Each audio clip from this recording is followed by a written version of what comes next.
சீக்கோரை பதத்திலும் வீரன் அஞ்சனை மைந்தன் ஆஞ்சநேயன் இவன் அஞ்சனை சீக்கோரை பதத்திலும் வீரன் பஞ்சபூதங்களும் அணிந்திடும் சீலன் நெஞ்சில் ராமனை நிறுத்திய தூதன் பஞ்சம் அடைந்தோரை தரணிய காத்திட விஞ்சு பலம் கொண்டு விரைவாய் தோன்றிடுவான் பாரத போரினை யாவரும் அருந்திட காரணமாகிய கண்ணனை வியக்கும் பாரத போரினை யாவரும் அருந்திட காரணமாகிய கண்ணனை வியக்கும் ராமனின் தூதனை வானர வேந்தனை நேரில் கண்டிடும் நாளினை நினைந்தால் ராமனின் தூதனை வானர வேந்தனை நேரில் கண்டிடும் நாளினை நினைந்தால் காலினை தினம் தொடும் தன் உயிர் மாதற்கு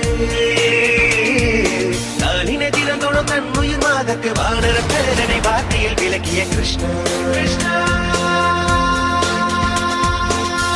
லட்சுமணனை தோளில சுமந்து ரகுகுல வேந்தனை போரிட காத்து ஒரு ராவணன் மங்கை ஏற்றிட வானிலை தீ கொண்ட வானர தேவனி மஞ்சனை மைந்த நாஞ்சனேயன்